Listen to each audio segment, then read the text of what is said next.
Hey there. Thanks for watching the DMZ America podcast. I'm editorial cartoonist Ted Rall coming to you from the left. And I'm editorial cartoonist Scott Stantis coming from you from the decimated, what used to be the conservative or the right. And over on the right side of your screen is Salt Lake City Tribune editorial cartoonist and our colleague and friend, Pat Bagley. Hey, good to see you guys. Good to see you, Pat. It's been a long time. Where are you these days? I'm just outside of Lisbon, Portugal, and I noticed that Scott has got the Portuguese flag in the background. Right at you, man. Yeah. Always prepared with our resident vexologist is always prepared. Yeah, always. How long have you been there? 4 months. Now, before we get into the cartooning and showing your work and talking all things cartooning, I want to tell our audience, some of us talk the talk, but then there's some of us who actually walk the walk. I've been talking about moving to Portugal since 2017 and talked and talked and talked and talked and talked and talked and talked and talked and talked and talked and talked and talked and then talk some more.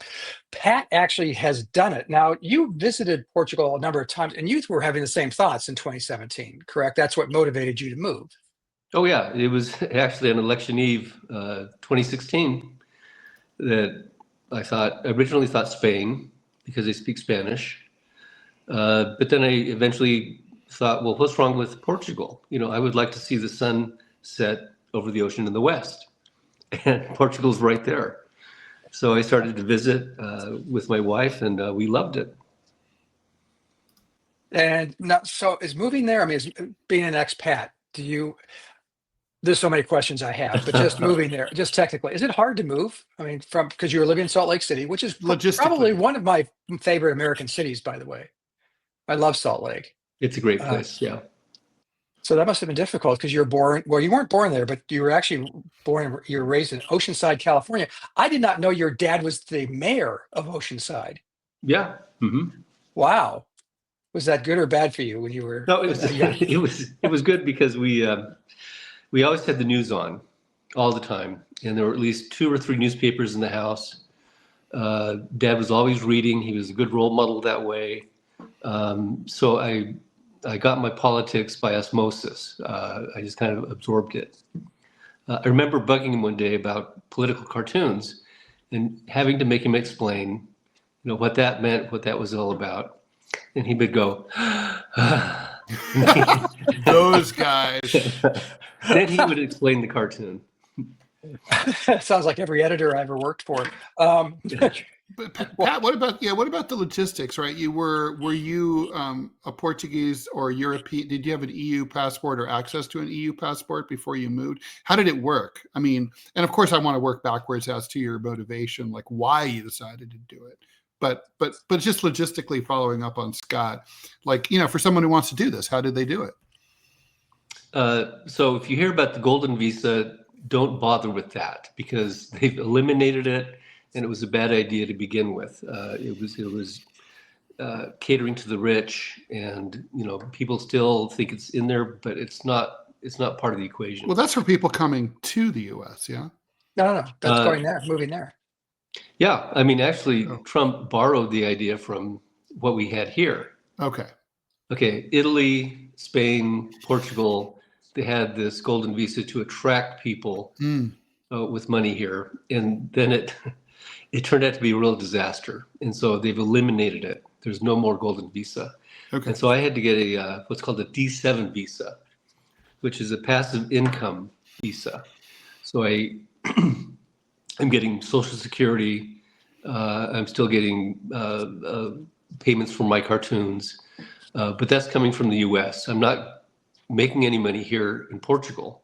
I'm not taking jobs away from Portuguese. Drawing the cartoons. So you have to certify, and you have to be able to certify and prove that you have this American external income. Yeah, you do. Mm-hmm. And but you're still taxed in the United States, yeah? Yeah, well, I'll be taxed here in Portugal as well. The United States is one of only 2 countries in the world that does that. Oh, is that right? Yeah, I think Myanmar is the other one. Yeah. As goes Myanmar. Yeah. So it was hard in the sense that I had lived in Salt Lake City for 40 years, lived in the same house for 35 years. Hmm. And so, selling the house and going through all the stuff that you've accumulated over all that time. And it was hard, it's emotionally hard. Logistically, it was difficult. It's not easy, but if you plug away at it, were you able to bring furniture and shit? Or like when my mom came from France to the United States, she just brought one trunk, like one steam trunk. Well, I've got a picture of me with all the stuff that I brought here, and it's 8 suitcases full of stuff. And what I mostly brought was art, clothes, incidentals, stuff that meant a lot to me. But as far as furniture, I got lucky and was able to. I actually bought this furniture from people who had moved to Salt Lake from Portugal, and they had to get rid of their furniture, and so I lucked into this. And it's furniture that's just way above my pay grade, but I was able to get it for a dime on the dollar. That's fantastic. Nice. So what happens if you were to lose your passive income in the United States? Let's say Social Security were eliminated. Would you have to leave? No. I mean, I do have savings, so I could stay here. Mm-hmm. I just had to prove that I had the income to get into the country. And then once you get there, you can totally slough off and live the Hunter Biden lifestyle. What about the health system? Can you buy into that, or yeah, good question. Work? Oh yeah, I just talked to my nurse.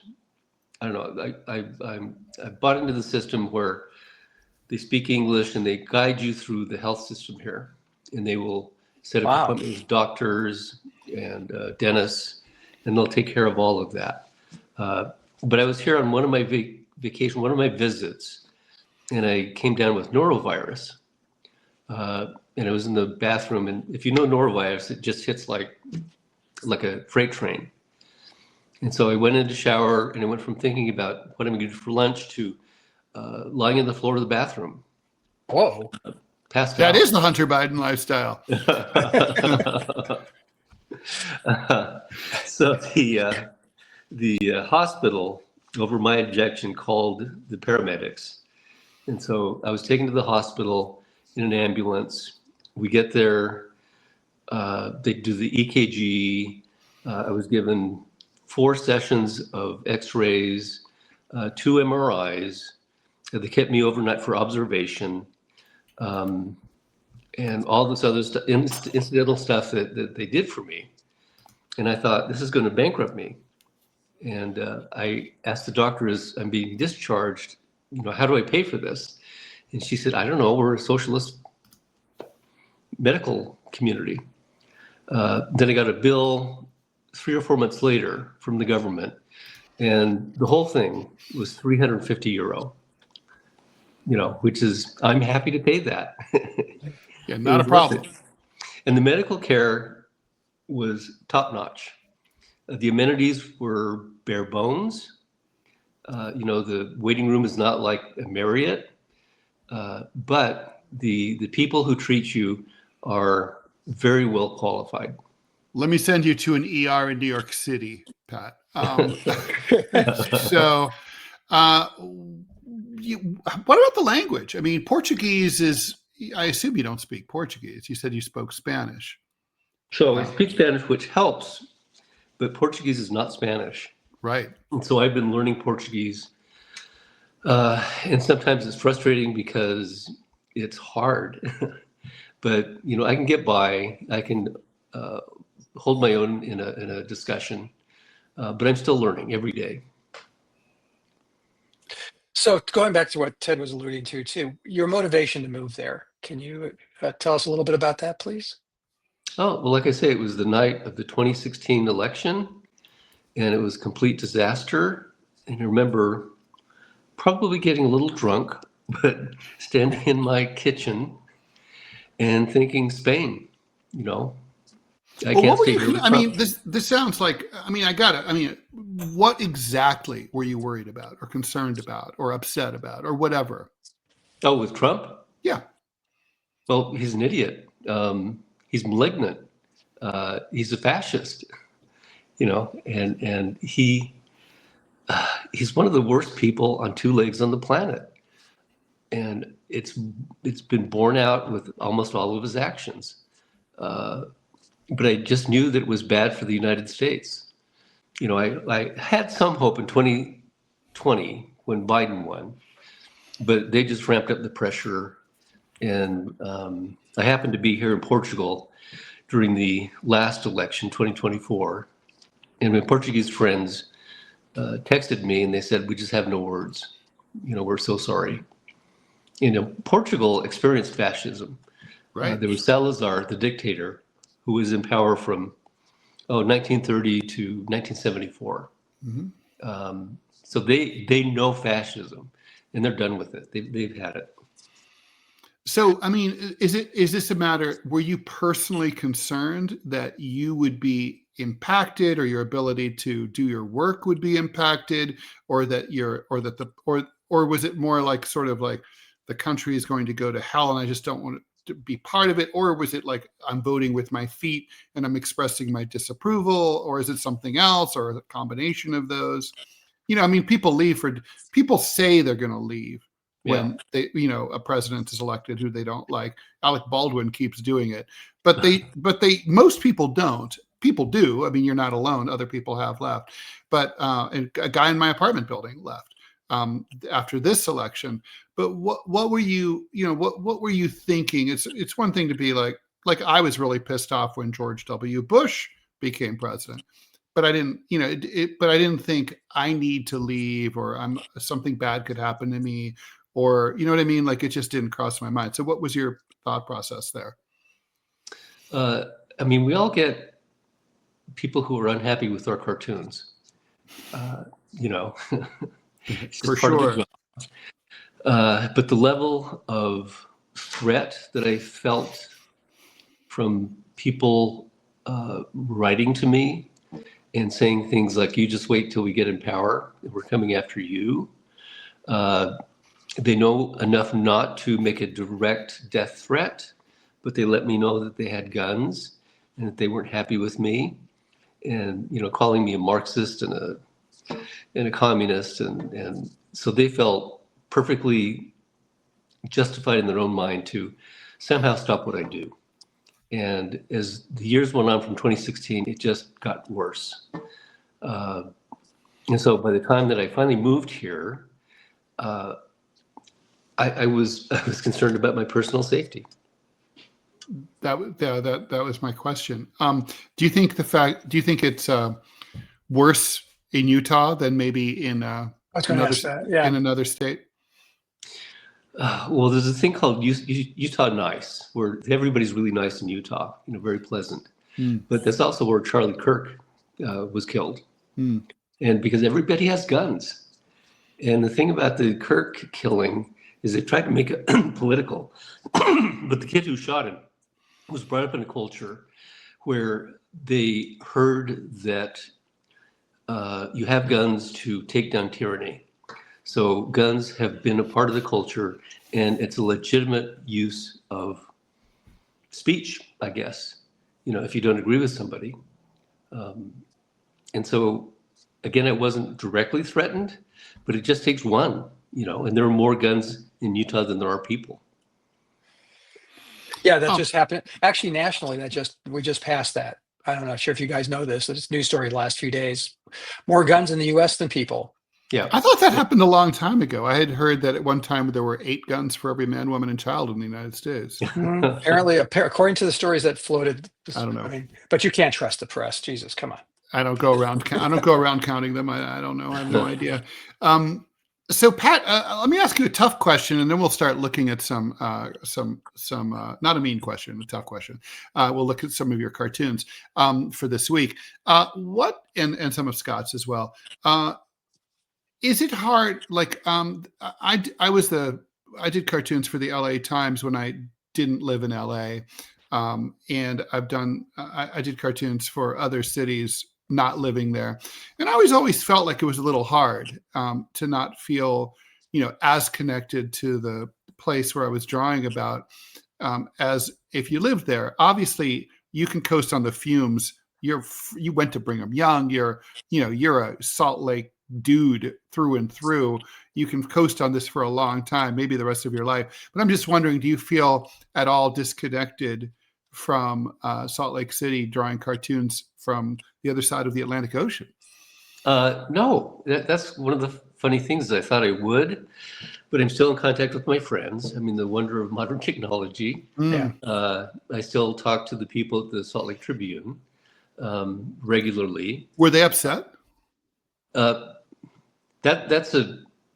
Well, what happened was when I told them I was going to move to Portugal, they said, we can't have you as a full-time cartoonist on our payroll working outside the country. It was a policy. But they also said, what we can do is you can work as a freelance cartoonist and we will buy your cartoons. And so we came to an agreement, and that worked out pretty well. So I'm not on the payroll, but I'm still getting a fairly good income from the Salt Lake Tribune. And why couldn't they keep you on the payroll? I mean, there's no legal reason. It's we have a union at the Salt Lake Tribune. Well, and that's it's actually in the bylaws of the union. You got to live in the States. Really? Oh, that's part of the union contract. Yeah. Mm-hmm. Interesting. Yeah, I thought so too.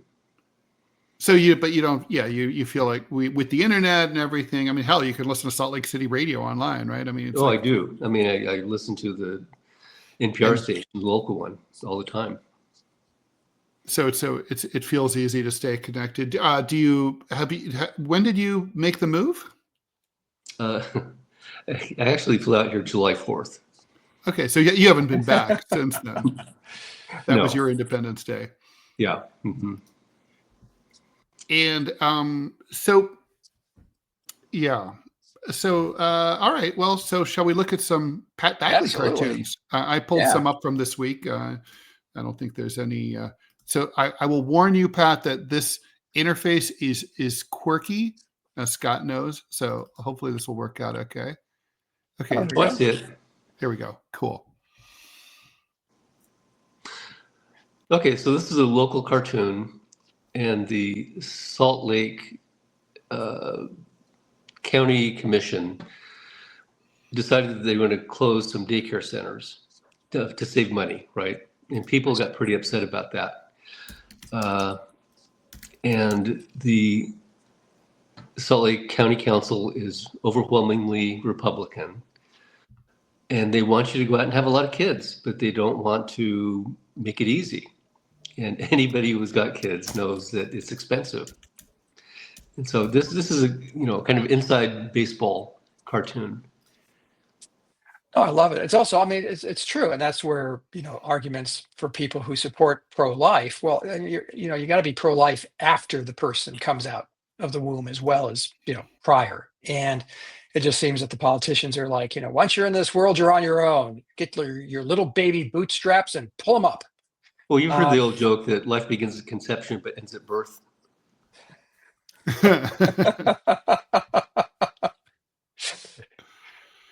Let's see another one's head. So that's that. Yeah. All right. Let's. Sorry, I'm finagling here with. I told you it was quirky. Maybe I'm just quirky. No, I'm amazed you got this one up. Now you're drawing on an iPad. Yes. Yeah. Did you always draw with a pencil though? Because your work has always had kind of this pencil-ish looking. I used to draw with kind of a magic marker kind of thing, and then they stopped making those, so I started going to pencil, which I liked. And so, yeah, I'm on an iPad, but it's got that pencil function that works out pretty good. Yeah, I tried that when long story short, went out with some friends. They had an iPad. She was an artist. She showed me what she was doing on it. I literally, after that lunch, walked over to a Best Buy and bought an iPad and downloaded Procreate and said, I'm going to give myself 6 months to learn how to do this live. So I would go back to when I was teaching myself how to use it, and the cartoons I was producing then were just awful. I'm not sure I ever totally got it. I've gone back to, I still draw on an iPad, but I draw with, it looks like pen and ink now, again, old Oh, school. really? Yeah, but your stuff, I mean, you're all in and you do it really, really well. I mean, Well, thank you. it totally works. This cartoon, obviously the Democrats being the Charlie Brown character, I like that she's already pulled the ball up. That's a funny little detail. Well, I mean, there's the whole thing about the Republicans promising something and then not coming through. And the thing that we cartoonists automatically go to is Lucy pulling away the football, right? And so that was my first inclination but that's just, everybody's going to do that. And you go, this is actually more like Lucy's not actually putting the ball down at all, but the Democrats still fall for it. I know. I'm going. This is a political discussion now, and we're just real quick. Dick Durbin, the senior senator from Illinois, was one of the senators who voted to pass the spending bill, and his motivation. First of all, he's a lame duck. He's not running for re-election, so he has this luxury. But his motivation was that real people, were really going to suffer with no SNAP money, with the ACA, which they still haven't resolved, but the other systems in place to support poor people who are in need, was really going to cause some very serious pain. And Dick Durbin's motivation was, I don't want them to go through that pain when they don't have to. But that seems to hold no water with a lot of Democratic critics of this move. And so I just want to hear someone like yourself, what you say to someone who like Dick Durbin. Well, the Democrats were winning the shutdown. Trump, that very morning or that same day, he'd been booed by 40,000 people in a stadium. The Democrats had swept the table in the previous elections, a couple of days before, and the pressure was on the Republicans to cave and give into giving back the ACA subsidies for insurance. And it was really on them. And the Democrats just gave it all away for nothing. Why do you think they did that? They're wealthy donors. I guess the question is, as a liberal, if I may call you such, what is the reason to vote Democratic? I mean, in the United States, I mean, it's like, my mom died 5 years ago, and I still, before she died, she suffered from dementia. So I had her mail forwarded to me so I could pay her bills and stuff. I still get her mail. And and a lot of her mail is from the Democratic Party. Send us money so we can fight.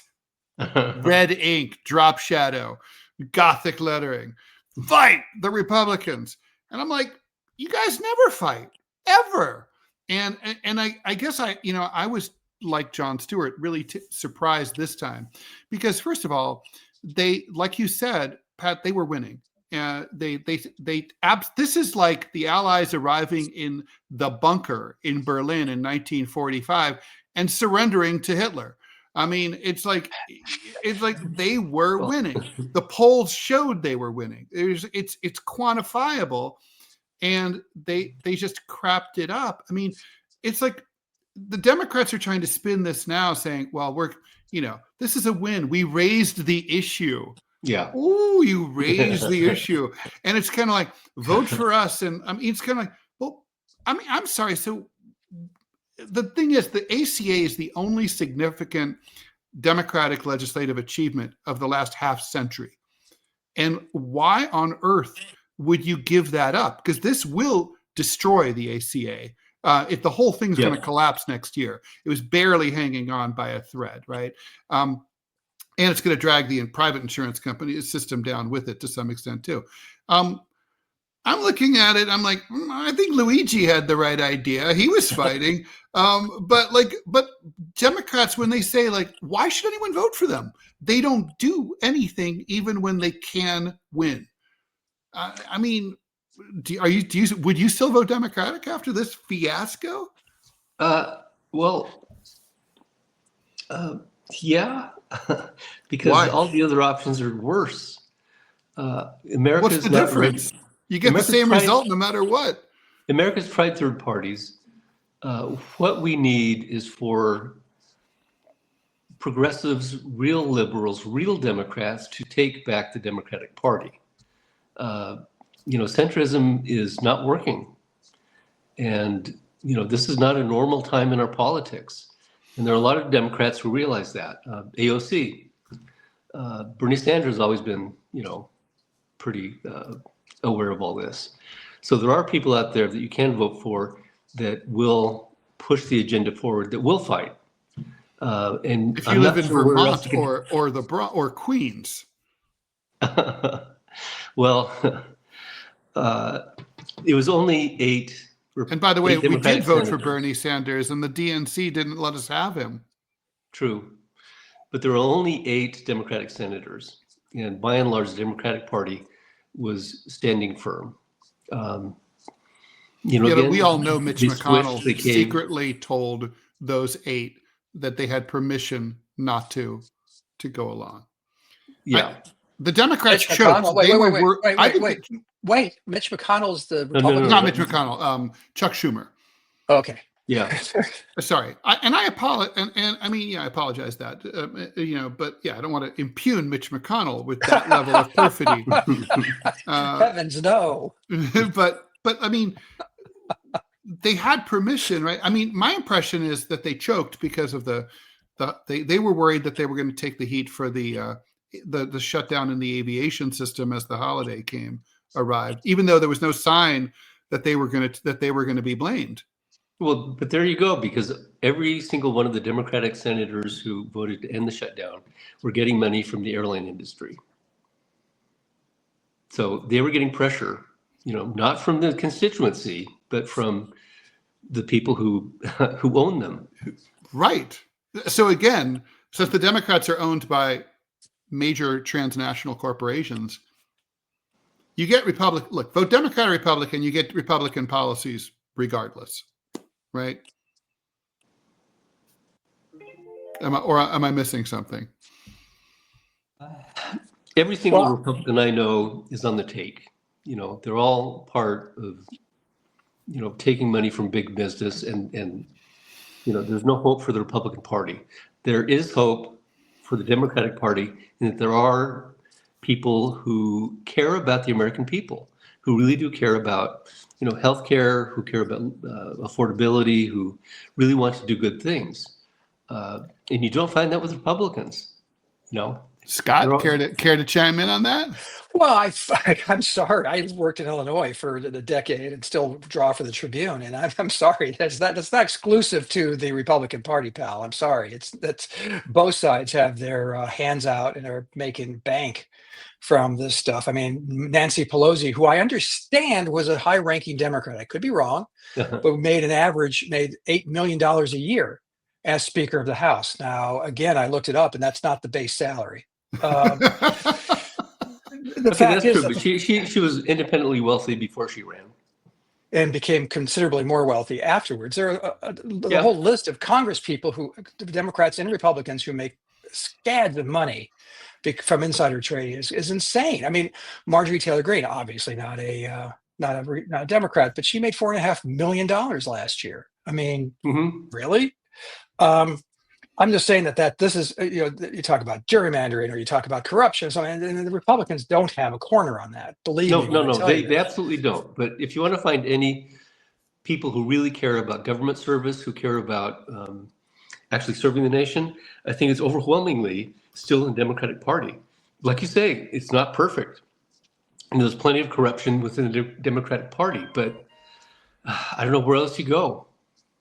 Well, I think he goes. I've advocated for a long time for third parties, and because the two-party system, the duopoly has really made it extremely difficult to have a third party. You couldn't even have a moderate third party come on in any serious way. The Libertarian Party in 2016 worked its ass off and spent a lot of resources trying to get on all 50 ballots, only to be have the Hillary campaign come out and try to crush the candidates then. Gary Johnson and his running mate, the former governor of Massachusetts, Weld. Romney? I mean, no, Weld. Well, Bill Uh, Riley. Yeah. Yeah. And so, to your point, I think you're right, by the way. I think the response by the DNC this past election cycle, where they did quite well, Mamdani obviously in New York City, but also the governorships of New Jersey and Virginia, and did very comfortably. But the governorships, those were moderate. Those were the types of Democrats that Ted Rall hates. True. Because they are moderate. But I think the DNC's response to all of that was, we're a big tent party.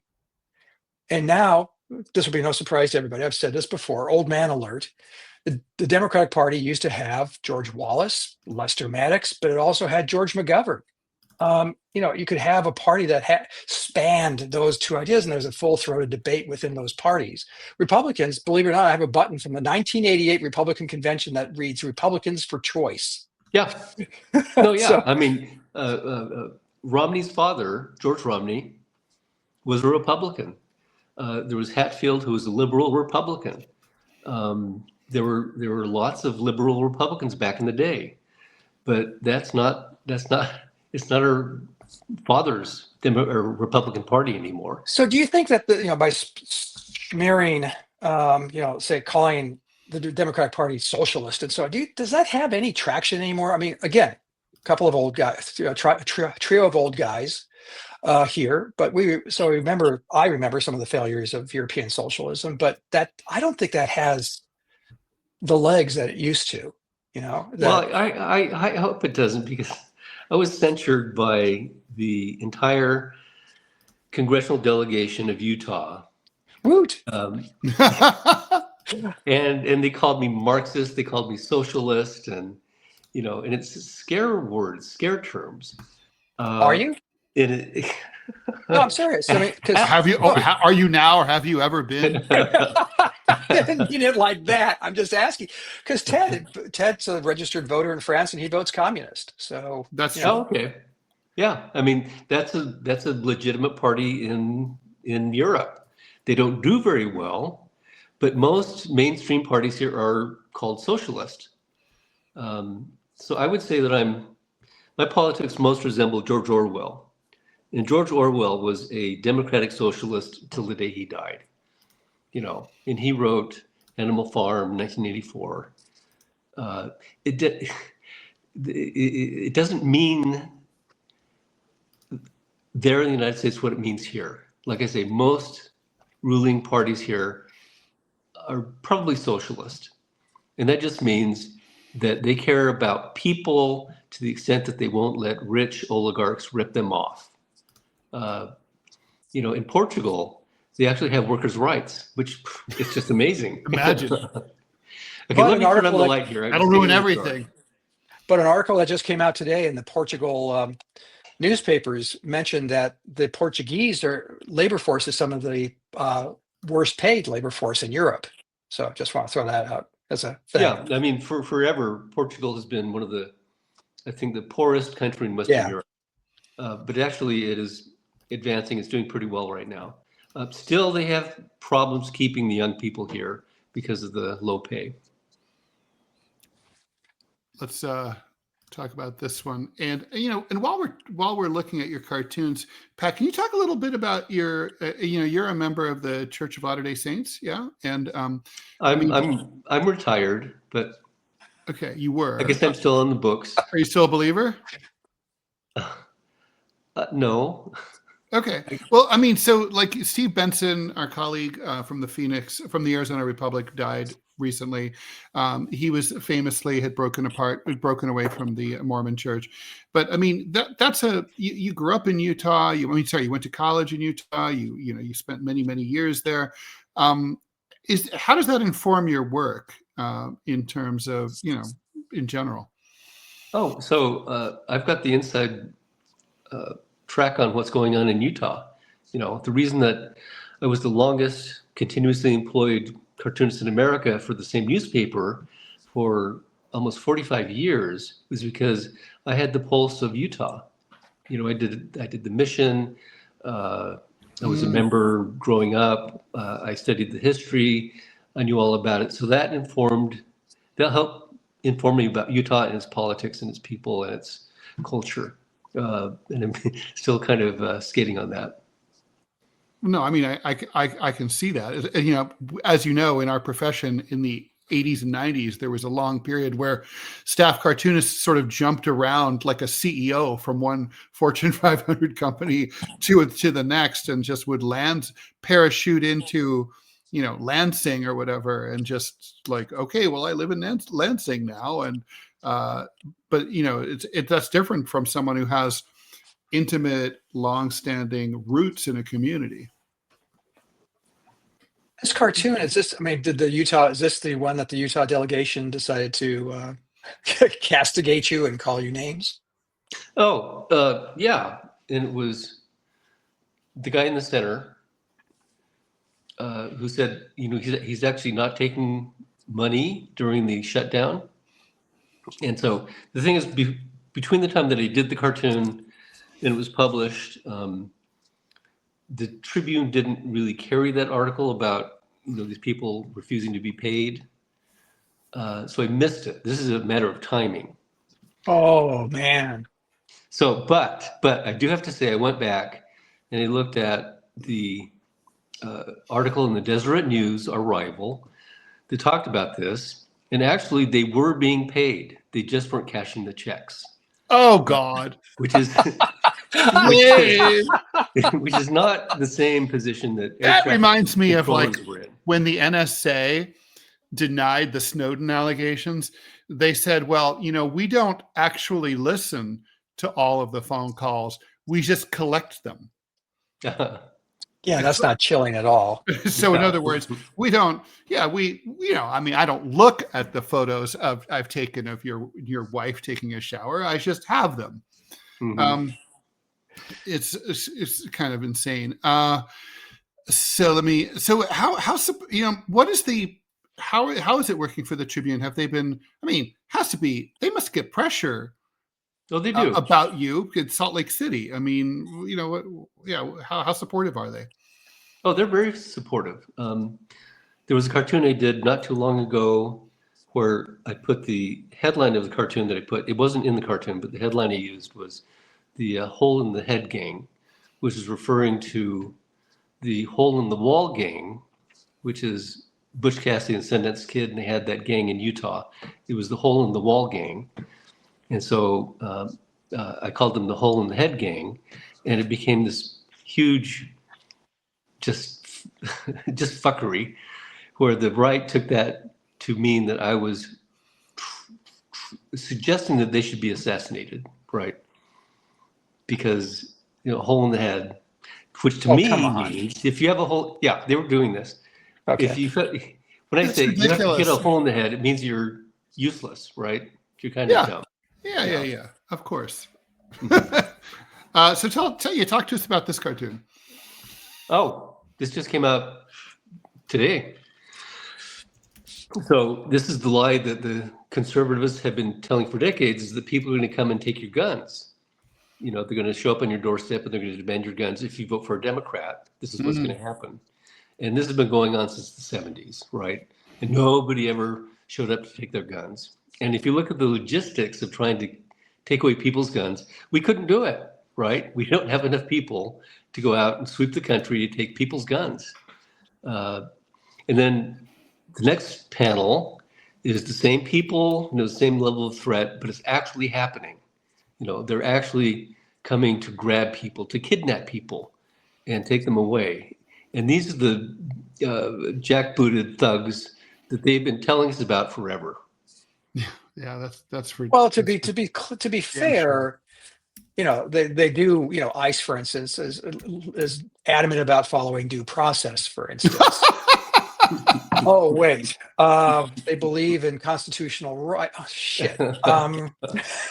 Getting warmer. This is a terrific cartoon. I mean, even this is when I have my conservative card revoked, is coming out against stuff like this, because this is bullshit. This is it's fascist. It is it's dangerous. And some people on the right, some like 2 or 3, will make the point, you know, you're not always going to be in charge. And do you want the opposing party that you hate so much, as you drew so wonderfully here, Pat, the liberal jackbooted deep state Gestapo to have this ability to do this. And I mean, it's terrifying what's happening in Chicago, for instance. They say it's far worse than we see. People are scared to death. Well, I have sure. friends who run food pantries for people. And, these assholes show up all the time. No warrant, no badges, no identification. I still can't quite understand how they're allowed to do that. No one's been able to explain to me. Fact is, no one's covering it. And Ted and I had one of the most prolific, not prolific, prosaic conversations about this. I said, why is no one, because there's a picture, real quick, there's a picture of an ICE agent in Chicago, Pat. It was running the Chicago Tribune. And this guy was not wearing a stitch of government issued clothing. He was literally wearing a souvenir T-shirt from a Texas Rangers game. It was, obviously honoring servicemen. His vest did not fit. It covered up about this much of his big fat belly. And I asked Ted, why is no one covering this? He said, because there's no one left to cover it. Because we don't know who these people are, and it's terrifying. So and there's no investigative journalists. Well, I mean, so when you conduct a coup, the first thing that the coup plotters do is that they seize the means of information. They seize the radio stations, the TV stations, the newspapers. And that's what the right has done in America, only they didn't do it overnight. They did And it social over a couple media. of They have decades. seized social media. They have I mean, seized you the means of cannot information. You Yeah. cannot. It's an avalanche of, like on X. It's an avalanche of propaganda. You can't keep up with it. You can't counter it. So the reason it seems to be not being covered is it's not getting out there because these outlets are not showing it. yeah, I think that's a big part of it. I mean, it's and so here's a question, and this is going to sound meaner than I mean it to. So I'm going to apologize before I ask it. You left. I want to leave. Ted wants to leave. We had Matt Worker on last week, and he's actually been quoted now on the Cartoonist Rights Network because I asked him, would you leave this country? And he said, I'm going to stay. Good people will stay and fight. Yeah. And I'm thinking, there are a lot of good people who stayed and fought who are a pile of ash in Poland and Germany and Czechoslovakia in the 1930s and 40s. So I don't know. I'm not sure I totally agreed. I respected the verve and the passion, but I'm not sure I agreed with it. What do you think? So George Orwell and his friends were discussing, what do we do if England goes fascist? And there was actually a chance that it could have happened. Oh, sure. Oswald Mosley and all that. Yeah. Yeah, but they were having the discussion: do we stay? Do we stay and fight? Do we leave? And it was left unresolved because England didn't go fascist. And so I think it's up to every individual to decide what you do. If you feel that staying and fighting is good, fine. I think that leaving and fighting is something you recommended. There was a Mosquito Coast. I'm not sure if you remember. It was a best-selling book and then made into a movie with Harrison Ford. Great movie. But there's a line when he moved his family to this compound. The story is to a compound someplace in Central America, Equatorial America somewhere. And he talks about visiting his mother who was dying of cancer. And he said, I just couldn't sit there and watch her perish. So I left. And I never saw her again. He was applying this to the United States. By the way, this film came out in the early 80s. Yeah. When I discuss you, and I have talked about you frequently to friends and family, it seems to me you're subscribing to the Mosquito Coast way of thinking, which is I just don't want to be there and watch it burn to the ground because it will. America is not going to disappear. It's the end of the American experiment. It's the end of the American as we knew it. It will still exist. But frankly, the timeline falls very well in with Spain, with Portugal, with England, who ruled and the Netherlands. They ruled the world. They ruled the world for 150, 200 years until they didn't. They're still around. They still have money. They still have lives. They still have great charcuterie there in Portugal. I mean, my point is that I think this is over, and leaving it is not a crime or anything to be looked down on. I think it's probably practical and pragmatic.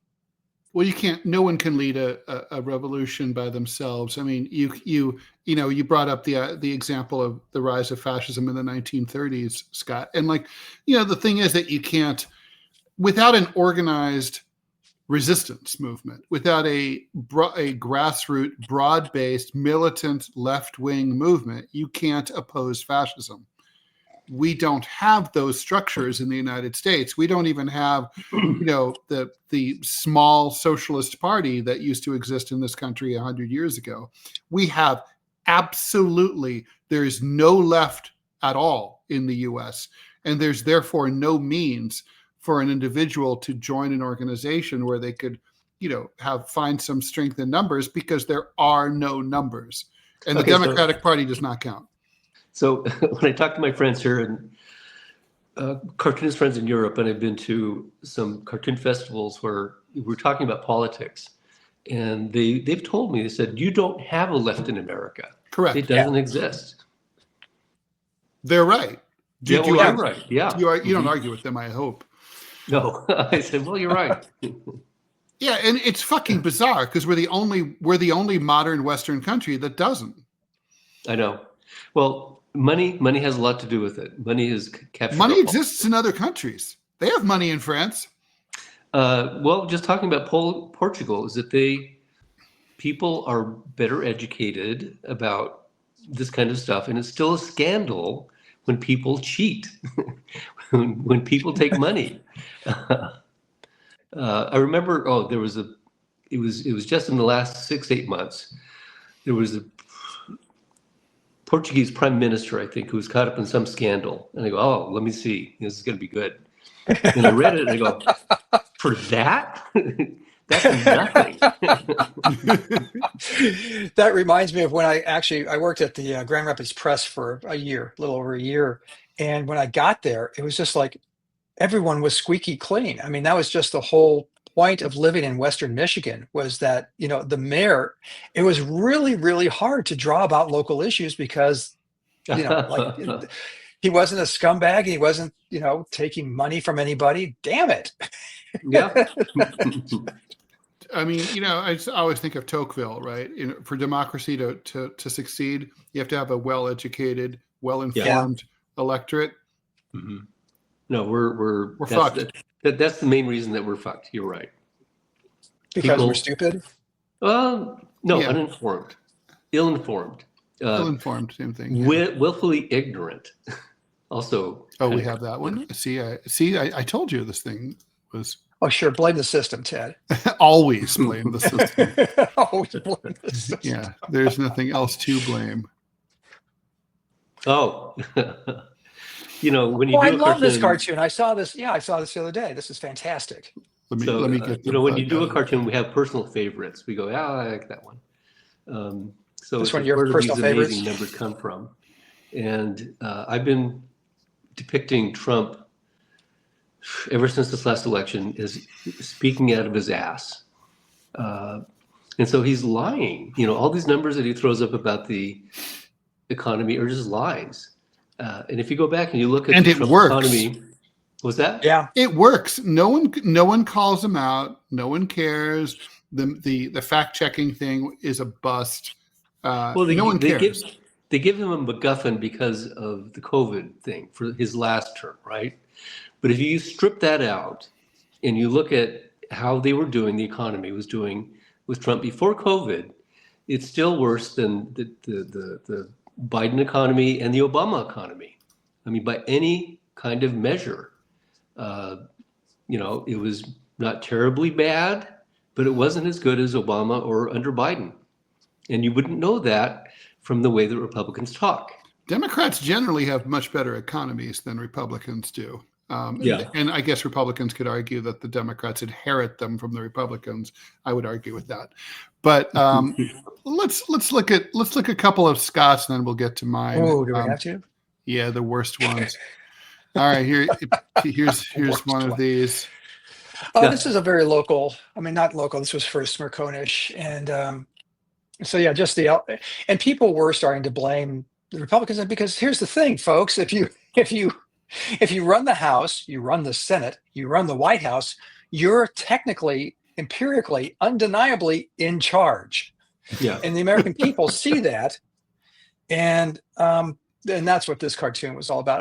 I really just liked the very simple outline. If I can talk about the art of things sometimes. Yeah, I was going to ask you about that, because it's not like you can get, like, I imagine, I would have been like, oh, I'm going to go to a Google image reference. I don't think there's too many cartoons of too many photos of elephants sitting on their ass. So no, they're mammals. They have much longer legs, so they actually sit like a dog or a horse. But I didn't like that. I just like the legs splayed, the big fat ass like plopped down, and they just the nerve of saying, "Don't blame me," and then obviously Uncle Sam there.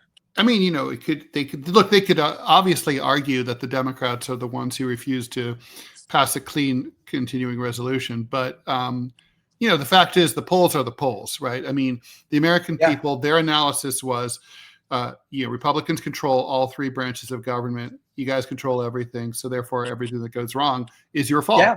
And you're not willing to talk to the Democrats. Or goes right, even. So, okay, let me ask Pat this. Maybe Pat can help in determining and deciding this raging debate within cartooning circles. When we had Matt Worker was on the other few episodes ago, and Matt draws Uncle Sam with a red and white striped jacket.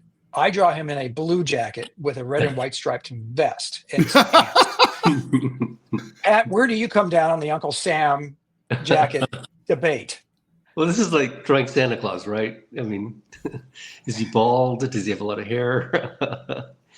When you're a kid, you know exactly what Santa has hair. Santa Claus looks like, right? Santa's not bald. Well, some people depict him that way. Wait, no, Pat, you're tap dancing. You got to make it. You got to take a stand. All right. So blue coat, gold vest, red striped pants. Okay. Ted? I don't draw Uncle Sam. Oh, right. I forgot. You don't do that. Yeah, you don't draw elephants or donkeys. I don't do that. So let's keep going here. This was a cartoon. I think if you're going to pop mine up real quick, which I was actually pretty proud of. That's what I'm about to do. This was the Illinois Republican Party, which is decimated. I mean, and now they're talking about doing the gerrymandering to get rid of even those few seats they had. This is a great visual. I love this. It really worked out well, and it was kind of fun to look at the anatomy, the skeletal anatomy of an elephant. It's fascinating. Beautiful. I kind of fudged on the bottom part, by the way, just so for the skeletal purists out there, for the pachyderm skeletal crowd out there. Yeah, but they keep running guys in Illinois, of all places, downstate, which in Chicago means any place not Chicago. And but these guys, the last guy was a total Trumpy. He's running again. There's a bunch of other Trumpy type guys. There's no way. Thank you. There's no way in God's green earth that ideal, that MAGA world is going to win in Illinois. It's just not. It's such a blue state. It's crazy. California the same way. They keep running these batshit crazy MAGA QAnon dipshits, and then they're shocked that their party gets more and more diminished. And yet they always find some idiot billionaire, which goes to show you we went into the wrong line of work, guys. Just saying. But there's some billionaire to hand over $10 million. That's the Illinois Republican Party. It's ridiculous. So Ted, what have you done this week? All right, let me pull mine up here. Okay, we'll start with this one. This is obviously a response to the response to the Mamdani's election.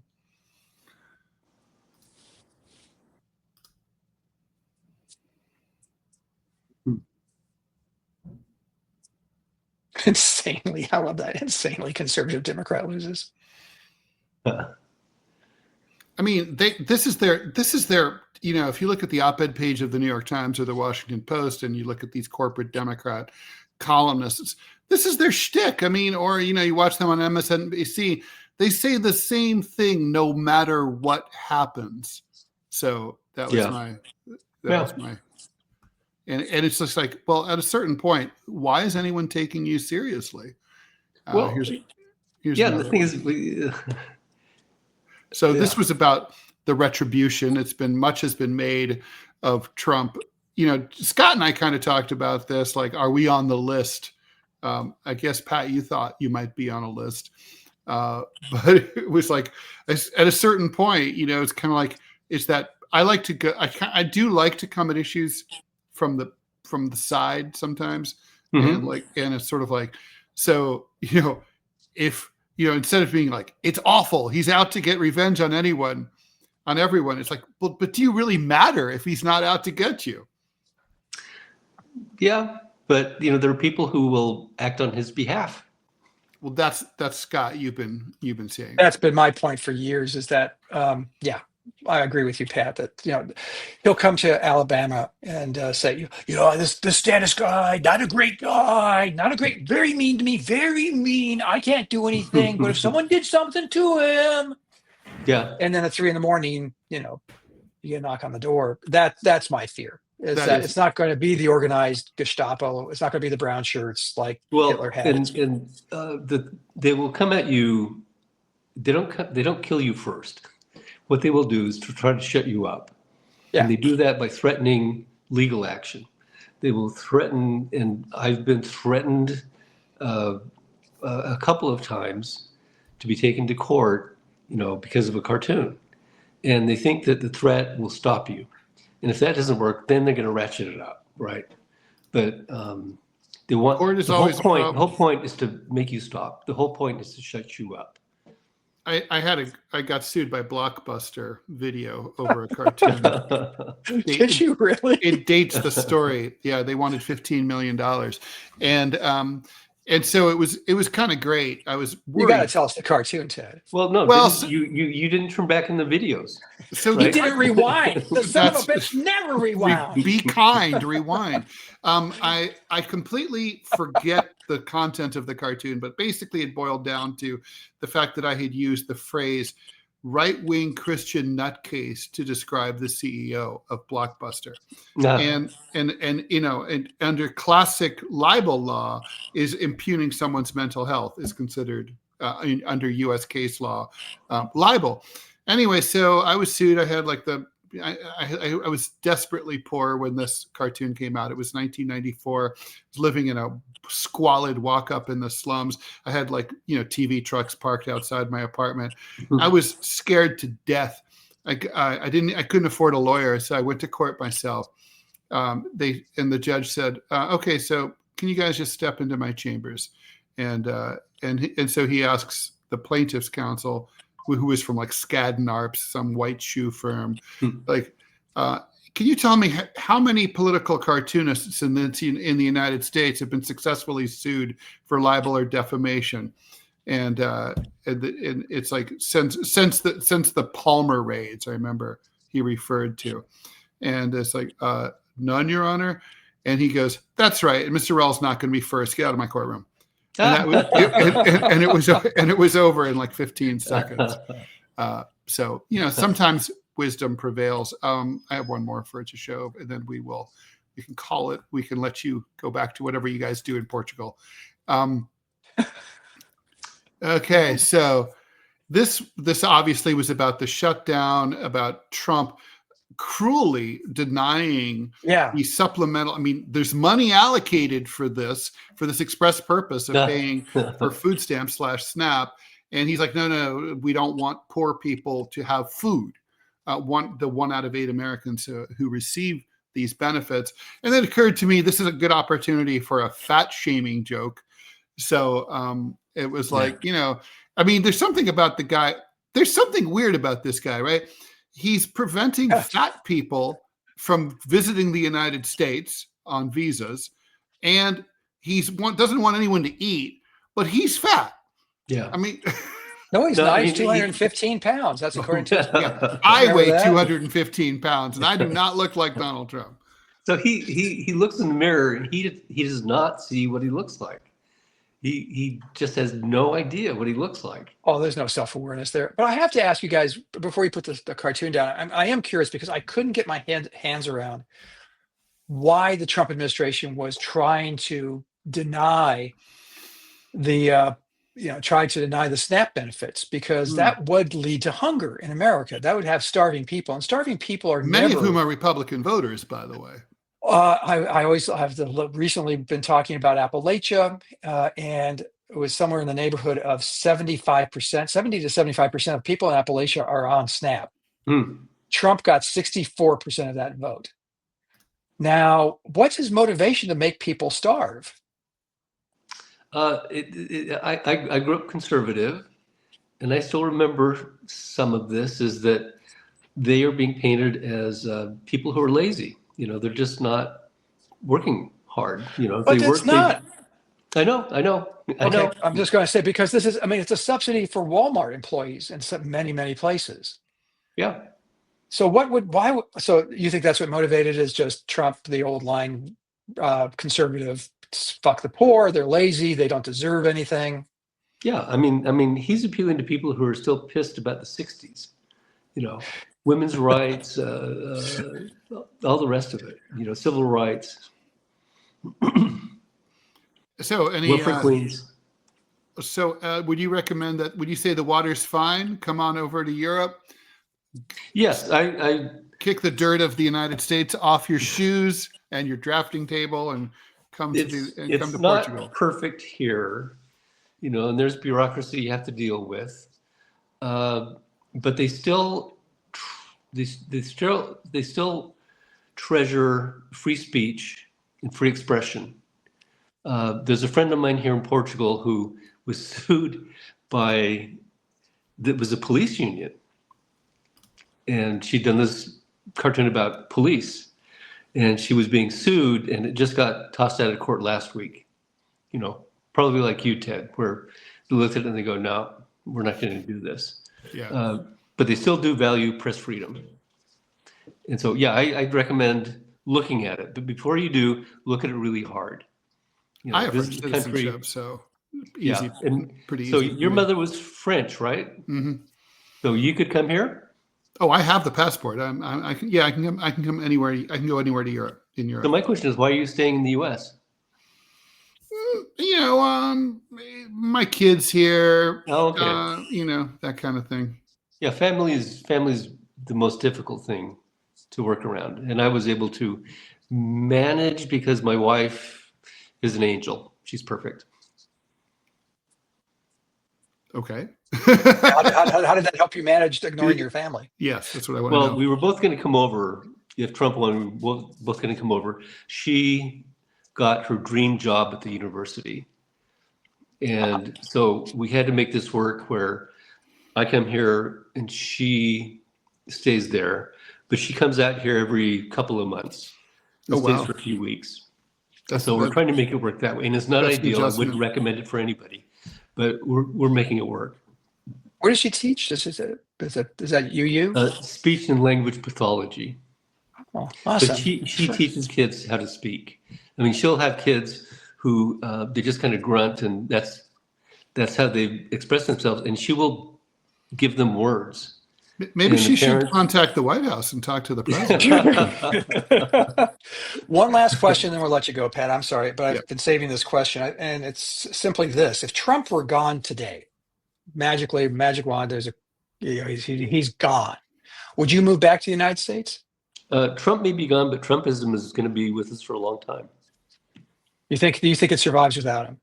Oh yeah. Well, what if there were a Democratic president who, Gavin Newsom is president tomorrow? If there was a Democratic clean sweep and an overhaul of pretty much everything, almost a second American Revolution, then I'd be back. Oh, okay. But that's asking a lot. That's all right. So Pat, where can we see your work? Kegel.com. Salt Lake Tribune, still publishing my stuff. And we can see the local work there as well, correct? Yeah. Mm-hmm. Cool. Pat, thank you so much for joining us. Yeah, we really thank appreciate you. It was good talking to you. Appreciate it. Let's do it again soon if you're game. Everyone, we are here. Scott and I finally got our shit together. We are here at a regular time every Thursday, 11 a.m. immediately after the TMI show with me and Manila Chan. That's 11 a.m. Eastern time. We please follow, and share the show. We do appreciate your support and your comments and so on. And thank you for the kind things that you guys had to say in the Rumble and YouTube chats. Thank you. Scott, we are now entering the vocal talent part of the show, as you will now see, Pat. And Scott, Okay, well, he mentioned away Spain, we so go. Spanish eyes, you're Spanish, your eyes, they're Spanish eyes, dum ba ba ba bum. Oh, Spanish eyes. I don't know the rest of the words, so say goodbye. Bye. Okay, bye all.